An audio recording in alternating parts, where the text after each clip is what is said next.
നമസ്കാരം. Raf talk ഫുട്ബോളിലേക്ക് അവർക്കും സ്വാഗതം. ഫിഫ വേൾഡ് കപ്പ് ക്വാളിഫയറിൽ ഐസ്ലൻഡിനോട് ഫ്രാൻസ് 2-1 ജയിച്ച് കയറി. മത്സരത്തിൽ കിലിയൻ എംബാപ്പെ പെനാൽറ്റിയിലൂടെ ഒരു ഗോൾ കണ്ടെത്തി. ബർക്കോളയാണ് മറ്റൊരു ഗോൾ നേടിയത്. ഷൂമനിക്ക് റെഡ് കാർഡ് കിട്ടി. അവസാന ഘട്ടത്തിൽ 25 മിനിറ്റോളം 10 പേരായിട്ട് ചുരുങ്ങി കളിക്കേണ്ടി വന്നു ഫ്രാൻസിന്. അതേസമയം മറുഭാഗത്ത് ഗുഡിയോൺസിലാണ് ഐസ്ലൻഡിൻ്റെ ഗോൾ കണ്ടെത്തിയത്. ഫ്രാൻസിന് വേണ്ടി മുന്നേറ്റത്തിൽ കിലിയൻ എംബാപ്പയും തുറാബും ഒലീസയും ബർക്കോളയും ഒക്കെ ഒരുമിച്ചാണ് അണിനിരന്നത്.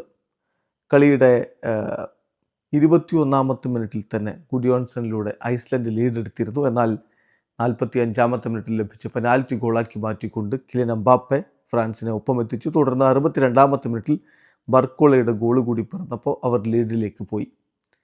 എന്നാൽ തൊട്ടു പിന്നാലെ റെഡ് കാർഡ് കിട്ടി ഔർലിൻ ഷുവാമിനി പുറത്തു പോകുന്ന കാഴ്ചയാണ് നമ്മൾ കണ്ടത്.